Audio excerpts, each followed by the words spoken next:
Bonsoir, Maître Laurella Bertani, Bonsoir, Jérémy Sédou. pénaliste, avocate. Bonne année d'abord. Oui, bonne année. Tous mes voeux pour cette année 2023 Oui. qui s'ouvre.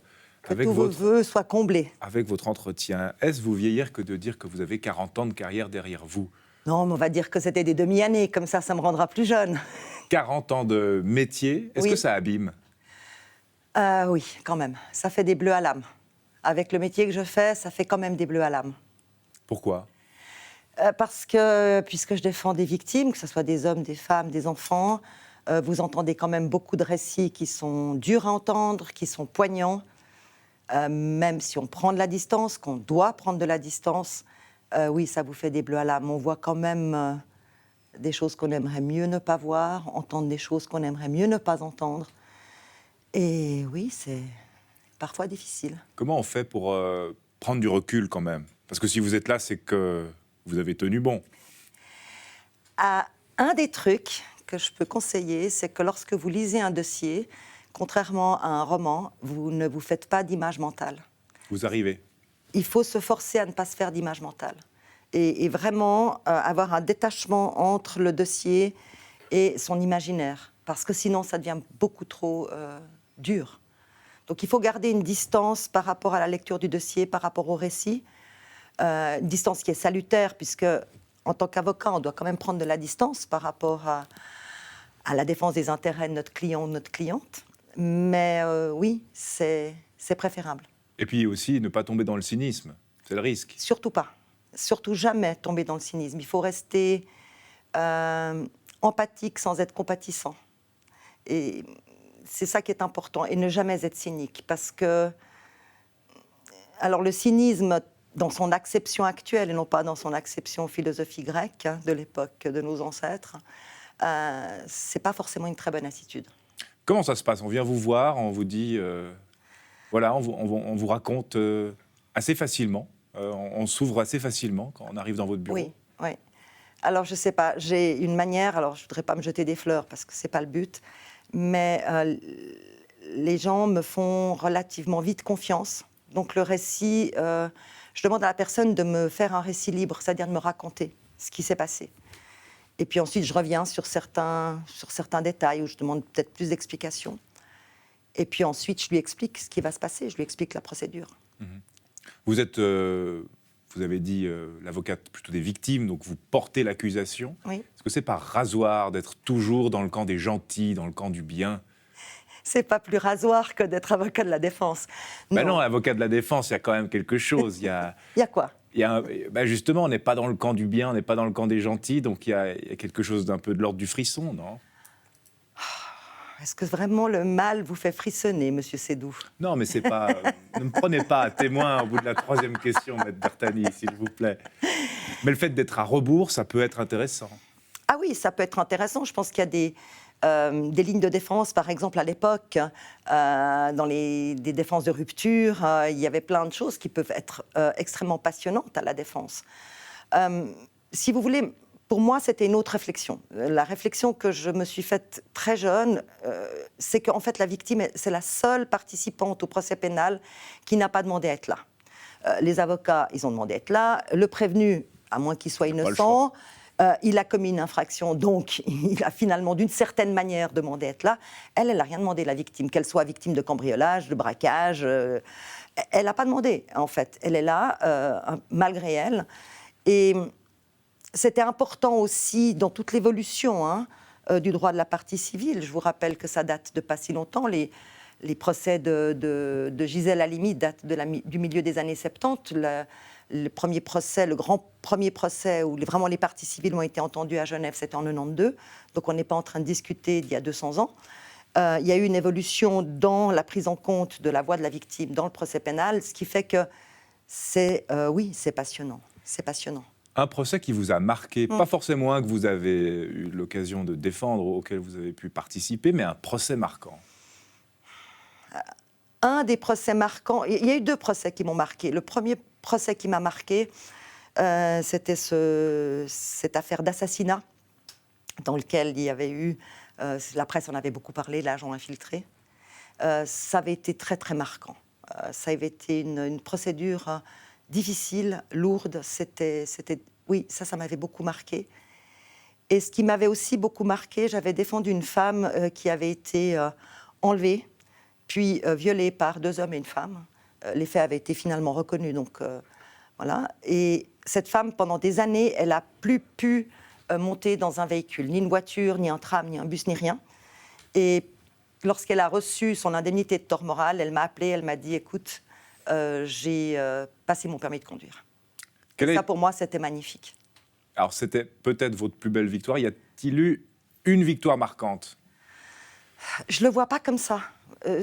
Oui, en termes simplifiés, on peut appeler ça des victoires. Pour moi, ce n'est pas des victoires. Pour moi, c'est remettre la culpabilité là où elle doit être. Et pour moi, c'est là le fait le plus marquant. Vous avez j'ai eu des personnes, des jeunes femmes qui avaient été abusées étant enfants, qui, par exemple, ne pouvaient pas tomber enceintes. Le procès se fait, la catharsis se fait, la culpabilité se met là où elle doit être. Et du coup, elle tombe enceinte, par exemple. Pour moi, ce n'est pas des victoires, c'est, comme je le dis, remettre la culpabilité là où elle doit être. Parce que toute victime, même si demain vous êtes cambriolé, vous allez vous dire « j'aurais pas dû faire ceci, j'aurais pas dû faire cela, j'aurais dû descendre mes stores ». Ce n'est pas vous qui êtes coupable. Ce n'est pas la personne qui est victime qui est coupable. Et à quoi sert la justice ? À quoi ça sert de punir les gens qui ont commis une infraction ? C'est ce vieil esprit de vengeance, en fait, qu'on a tous au fond de nous, bon an, mal an ? Alors, on n'a pas d'autre système, c'est ça le problème. On peut essayer de trouver de temps en temps des systèmes alternatifs, comme la médiation, par exemple, entre adolescents. Des affaires de viol entre adolescents, ça peut être très utile de passer, par exemple, par la médiation pour que le jeune homme se rende compte que ce qu'il a fait, c'est pas quelque chose... Là, il y a un espoir, parce qu'on peut se dire, grâce à ça, peut-être que plus tard, il ne va pas réitérer ce type d'acte. C'est pas moi qui suis dans le législatif, c'est pas moi qui fais le droit. On n'a pas d'autre système. Oui, on est dans une société quand même judéo-chrétienne, la loi du talion. Voilà. Si on offrait un meilleur système, je pense que ce serait parfait, mais on n'en a qu'un, c'est celui-là. Est-ce que les décisions de justice vous affectent personnellement ? Je ne pense pas qu'elles nous affectent personnellement. Je pense que si on a une décision de justice, admettons, entre guillemets, puisqu'on parle toujours de gagner ou perdre, hein, mais si on a perdu, il faut se poser la question de savoir pourquoi. Est-ce qu'on a fait quelque chose qui n'était pas bon ? Est-ce qu'on a fait... Mais en général, le diagnostic, on est un peu comme des médecins. Donc, on pose des diagnostics. Enfin, moi, je pose des diagnostics. Je sais plus ou moins, dans un dossier, où sont ses failles, où sont ses difficultés, quelles sont les chances de succès. Je sais dans quel dossier il vaut mieux négocier, par exemple, une procédure simplifiée. Alors ça, c'est une très, très bonne institution, la procédure simplifiée. C'est le fait de faire un accord entre la partie plaignante, la défense et le procureur. On va se mettre d'accord sur tout, sur la peine, sur les dédommagements. Et là, par exemple, ça, c'est une institution que j'aime bien utiliser et qui devrait être utilisée plus souvent. Badinter disait « plaider, c'est bander, convaincre, c'est jouir ». Êtes-vous d'accord avec cette formule ? Si ça s'applique aux femmes, oui aussi. Mais bon. Ça peut s'appliquer aux femmes. Oui. Est-ce que les femmes bandent ? Je ne sais pas. Les femmes ont leur propre mécanisme. Mais oui, bien sûr. Il y a de ça dans la plaidoirie, dans le moment du procès. Il y a quelque chose d'érotique, il y a quelque chose de presque sexuel. Non, alors je ne sais pas si c'est vraiment sexuel. Ce qu'il y a dans la plaidoirie, c'est chaque fois une poussée d'adrénaline, c'est une tension très forte, pour moi en tout cas. C'est avoir peur de tout, peur de rien oublier, de se dire, mon Dieu, il ne faut pas que j'oublie quelque chose. C'est une préparation, en tout cas chez moi, une préparation très, très, très longue, où vraiment la plaidoirie, d'abord, ça repose sur un dossier, donc pas oublier de citer certaines pièces, puis faire en sorte que l'auditoire puisse vous entendre, puisse vous écouter, puisse être convaincu. Je dirais que c'est presque la préparation d'un monologue théâtral, d'une certaine manière, mais théâtral dans le bon sens du terme. Moi, je vis les émotions, je les ressens, donc ça peut être aussi parfois épuisant. Il n'y a plus de jury populaire, à Genève comme ailleurs en Suisse d'ailleurs. En France, c'est en débat. Oui. Est-ce que le jury populaire vous manque ? Oui et non. Devant le jury populaire, évidemment, on avait un jury populaire qui ne connaissait rien au dossier. Donc, en fait, on avait 3 4 jours pour présenter un dossier, chacun selon sa lecture, devant un jury populaire. Un jury populaire était peut-être plus accessible aux émotions. Moi, il m'est arrivé de faire rire un jury ou de le faire pleurer. Oui, ils ont des émotions. Les juges, évidemment, doivent rester beaucoup plus impartiaux. Donc, leurs émotions sont beaucoup moins discernables, si vous voulez.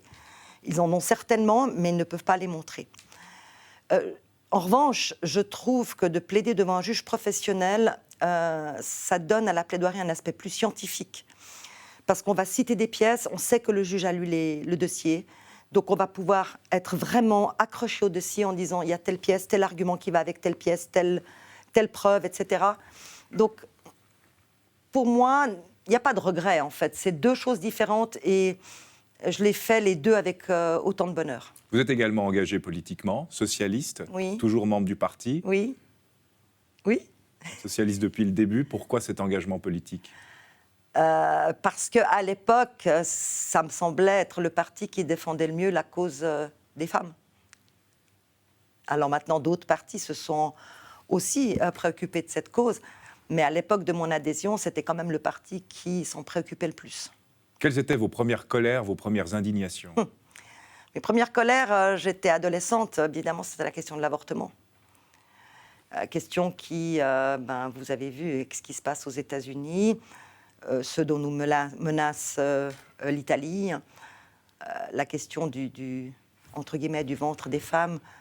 Je vais vous raconter une anecdote. À l'époque, vous vous souvenez... Oh non, vous vous souvenez pas. Vous êtes trop jeune. Solidarność avait gagné les élections. Enfin, il y avait eu tout ce débat sur la Pologne enfin libre, le premier Parlement européen, etc. Et je me souviens que j'avais des écouteurs avec mon baladeur. J'écoutais la radio et j'écoutais les débats du premier Parlement libre polonais. Et je me suis dit, la Pologne, ils reviennent de loin quand même, hein, donc ils avaient pas mal de sujets. La première chose qu'ils ont votée, c'était l'interdiction de l'avortement, y compris pour les femmes et les filles violées. Je me dis, franchement, ils n'ont rien de mieux et de plus urgent à faire que de s'occuper du ventre des femmes. Ça m'avait quand même beaucoup fâchée. Le mot Bertani, ça vient d'où ? Le nom Bertani, pardon. Ça vient de Vérone. Vérone, Oui. Italienne alors. Oui, italienne d'origine, binationale. Binationale, origine italienne par votre père ? Par Les votre deux, mère ? les Vos deux parents. de la même ville, tous les deux de Vérone, ville d'opéra, ville de théâtre. Voilà, les deux sont d'originaire de là-bas. Vous vous décrivez comme volcanique. Ah, non, c'est pas moi qui le dis, c'est Si, les vous. autres. Non, c'est vous. Oui, je pense que je suis un peu volcanique. Ça veut dire quoi ? Je pense que je suis un peu entière. J'aime beaucoup rire. Et voilà. Et vous fâchez aussi. Non, j'aime pas me fâcher. Mais je dirais plutôt que fâchée, je suis révoltée par certaines situations. Il y a beaucoup de choses qui me révoltent. Alors des fois, je me dis arrête, hein, qu'est-ce que tu t'énerves de toute façon. Mais je pense que dans la vie, il faut être un peu révolté. Je pense que c'est bien de se révolter contre l'injustice, non ? C'est le rôle des avocats. C'est le rôle des avocats, mais je pense que c'est le rôle. Non, je pense que c'est le rôle des humains Et le rôle des citoyens. et des citoyennes. Bon, vous avez connu alors à l'époque l'émancipation des femmes dans les faits. Oui. Je crois que dans votre jeunesse, on n'avait pas le droit en tant que femme d'ouvrir ne serait-ce un compte en banque. Oui, oui. On devait toujours demander l'autorisation au chef de famille, Oui. qui était le monsieur. Vous avez vu ce changement de société s'opérer en fait. Oui, alors c'est ce qu'on nous apprenait à l'université, justement, puisque le nouveau droit s'introduisait pendant que nous, on était à l'université. C'était assez... oui, c'était un changement de paradigme assez incroyable, hein. Tout d'un coup, les femmes n'étaient plus sous tutelle. Donc oui, on peut parler d'émancipation. Et le métier d'avocate, alors, il est venu comment ? J'avais 12 ans et j'ai vu 12 hommes en colère. Et je me suis dit, tiens, ça c'est un métier pour moi. Avant, je voulais être actrice à Hollywood. Je me suis dit, actrice à Hollywood, finalement, ça n'a pas beaucoup de débouchés, à moins d'être Angelina Jolie, ce que je ne suis pas. Et j'avais aussi vu un film de Kayat. Et je m'étais dit, mais ça, oui, c'est un métier pour moi. Et à 12 ans, j'ai décidé que je serais avocate. Alors aussi, les combats féministes dans votre métier. On annonce une nouvelle grande grève le 14 juin 2023. Ouais. On est à l'aube de cette année 2023. Quels sont les combats qui attendent sur le plan féministe cette année ? Alors d'abord, évidemment, il y a la discussion aux chambres fédérales sur les modifications des infractions contre les violences sexuelles. Ça, c'est la première chose. Et puis, une question sur laquelle il faudra quand même que les politiciens se penchent, c'est les féminicides. Puisqu'on sait que maintenant, en Suisse, il y a tout de même statistiquement 2 femmes par mois qui meurent sous les coups de leur ex-compagnon, ex-mari ou compagnon. Justement, ce mot féminicide, les mots ont leur importance Oui. dans la Oui. langue française pour qualifier. Oui. Le mot féminicide, pourquoi c'est important de le distinguer du mot homicide, qui pourrait paraître plus générique, le fait de tuer? Féminicide en raison de l'appartenance au sexe féminin. Dans les modifications dont vont discuter les chambres fédérales l'année prochaine, enfin cette année, pardon, je suis encore en 2022, jusqu'à présent, le Code pénal nous dit « celui qui ». Donc on part du principe que l'auteur est forcément un homme, c'est celui qui. Et aujourd'hui, ça sera modifié avec le terme « quiconque ». Donc même le législateur nous dit que les mots ont leur importance. Donc l'homicide, à la base, selon la langue française, c'est le fait de tuer un homme, en fait, homo, homicide. Le féminicide... L'homme avec un H majuscule, oui, mais sans distinction de genre. Oui, mais on n'a pas le Mensch allemand. Il vaudrait mieux, alors, à ce moment-là, parler d'humain. Ça serait plus juste. Au lieu de parler toujours d'homme, utilisons les droits humains, par exemple, au lieu des droits de l'homme. Je sais que ça en fait bondir certains, mais moi, je préfère de parler d'humain. À ce moment-là, on n'a plus de distinction de genre, plus de distinction de quelque nature qu'elle soit. On parle d'être humain. Mais dans le débat autour du mot féminicide, on laisse entendre que, finalement, ces femmes sont mortes parce qu'elles sont femmes. Oui, parce qu'en fait... Est-ce que vous pouvez nous expliquer ce que vous entendez par là? Oui, parce qu'en fait, elles meurent parce qu'elles sont dans cette relation avec un homme. C'est-à-dire qu'on ne vise pas seulement le fait que statistiquement, évidemment, il y a 25 fois plus de femmes qui meurent sous les coups, on va dire ça, de leur homme, ou l'ex-homme. Il y a aussi le ressort du pourquoi on les tue. En fait, si elles sont tuées, c'est parce que si tu ne m'appartiens pas, tu n'appartiendras à personne d'autre. Donc elles sont en fait chosifiées. Elles deviennent une table, une chaise, et puis tu n'as pas le droit de partir, tu es à moi. Et c'est aussi, dans le terme féminicide, il n'y a pas que le fait que ce soit une femme, il y a aussi la raison pour laquelle on tue cette femme. Pourquoi, à votre avis, les hommes, et ça c'est statistique, les hommes sont plus violents, les hommes tuent plus, les hommes d'ailleurs sont en grande majorité, composent en grande majorité la population carcérale, sont plus en prison que les femmes. Pourquoi, à votre avis? Alors, d'abord, fort heureusement, ces hommes violents et ces hommes qui composent la population carcérale, ce n'est pas la majorité des hommes sur Terre. Donc, tout de même. J'allais vous poser la question de savoir si vous êtes misandre. Non, pas du tout. Je ne suis pas misandre, monsieur Seydoux. Ça, je vous rassure. J'aime beaucoup les hommes, comme j'aime beaucoup l'être humain. Donc, on parle d'une minorité. Mais il y a, je dirais, à la fois une perpétuation des clichés. Quand on parlait tout à l'heure de possession, écoutez les chansons d'amour. Tu es à moi, you're mine. I put a spell on you. Donc, you're mine. Tu es à moi, je t'appartiens, tu m'appartiens, on s'appartient. De où, quand on est amoureux l'un de l'autre, on doit s'acheter comme des chaises, déjà. Il y a un problème d'éducation, probablement. Je pense que certains hommes ne sont pas éduqués comme ils le devraient. Et puis, il y a un changement de paradigme aussi, aujourd'hui. Et je pense que la société, elle est en marche. On est, alors avec des excès d'un côté comme de l'autre, toujours. Mais on est dans une société, aujourd'hui, qui tend à évoluer vers, justement, un respect de l'être humain. Pourquoi on ne devrait plus dire crime conjugal, meurtre passionnel? Alors, meurtre passionnel, d'abord parce que c'est pratiquement jamais appliqué et parce que ce n'est pas de la passion. Alors, la passion au sens propre du terme, ça veut dire souffrance. La passion du Christ, c'est la souffrance du Christ. C'est pas de la passion, c'est de la possession. C'est deux choses qui sont totalement différentes. Donc, on n'est pas en train d'excuser quelqu'un. La définition du meurtre passionnel n'est pas du tout celle de son intitulé.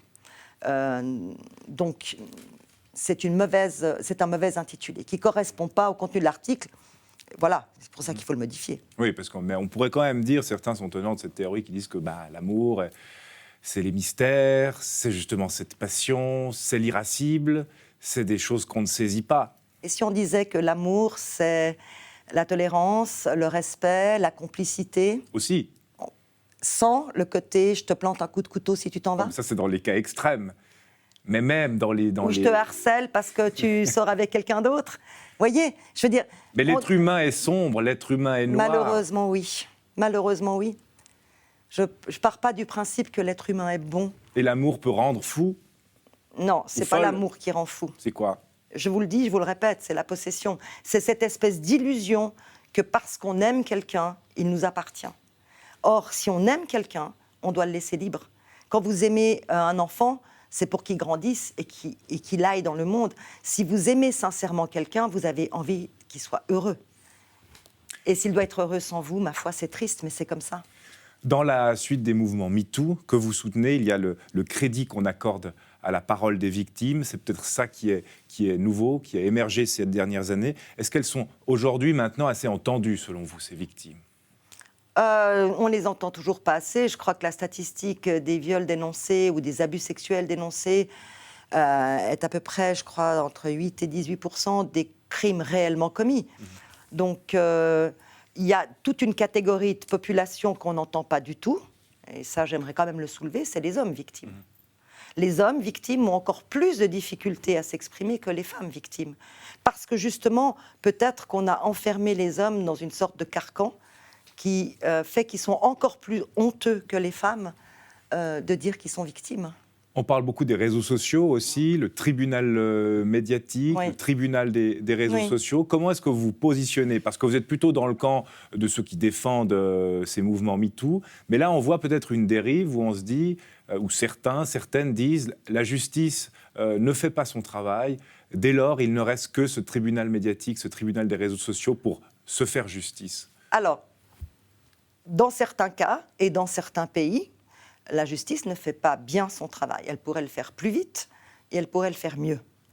Maintenant, toute personne est présumée innocente et c'est à la justice de rendre le verdict de culpabilité. J'aime pas tellement cette idée qu'on cloue les gens au pilori. Pour moi, c'est un retour en arrière. Je pense qu'une chose, c'est de libérer la parole et ça, il faut le faire. C'est absolument essentiel qu'on libère la parole, que les gens puissent dire voilà ce qui m'est arrivé, voilà ce que j'ai subi, et que les autres disent, dans ce cas-là, il faut que tu te défendes, il faut que tu fasses ceci, il faut que tu fasses cela. Mais de clouer au pilori sans qu'il y ait une justice qui soit rendue, pour moi, ça ne me semble pas tout à fait juste. Et la place au contradictoire aussi. Il y a la place au contradictoire, j'aime pas tellement l'idée des dénonciations anonymes, par exemple, non plus. Je trouve qu'on a un système démocratique, ce système démocratique qui doit être respecté. Et pour moi, le système démocratique n'est pas contradictoire avec l'idée d'une dénonciation, d'une libération de la parole. C'est deux choses qui peuvent aller côte à côte. Parlons culture, Laure Labertani, vous êtes une femme de aussi. culture, vous l'avez dit, vous êtes née dans un terreau propice, à l'opéra, au théâtre. Vous avez d'ailleurs été présidente de l'Opéra de Genève. Oui, la première femme et la seule femme d'ailleurs. Première et seule femme. Vous présidez actuellement le théâtre genevois, en tout cas première la et seule femme. De poche, première et seule. C'est important pour vous de dire je suis la première, je suis la seule. Oui, pour moi c'est important parce que je crois au rôle du modèle. Donc c'est important de dire, voilà, si je l'ai fait, vous pouvez le faire. C'est important que les femmes arrivent à des postes et qu'elles puissent dire aux autres femmes, vous pouvez faire pareil. Pour moi, c'est important. Dans les postes culturels que vous avez occupés, que vous occupez toujours, on parle plutôt de culture pour intellectuels, le théâtre, l'opéra, ça s'adresse à une certaine élite, une élite aussi qui a des moyens. Dans les faits, c'est ce qu'on voit dans la salle, une élite intellectuelle en tout cas. Culture populaire, est-ce que Genève a perdu un peu de sa culture populaire, les fêtes de Genève, les guinguettes, les feux d'artifice, ces choses qu'on avait l'habitude d'aimer aussi? J'aimerais rectifier deux choses. D'abord, au Grand Théâtre, vous avez des places à 17 francs. Oui, mais ce n'est pas que le prix, c'est l'accessibilité. Oui, mais aujourd'hui, par exemple, la Comédie de Genève ou le Grand Théâtre aussi font des efforts énormes et ces efforts sont récompensés pour s'ouvrir sur la cité. Quand vous savez que 60 000 personnes ont franchi les portes de la Comédie, à mon avis, on ne peut plus parler de culture élitaire ou élitiste. Je ne sais jamais lequel des deux mots il faut utiliser.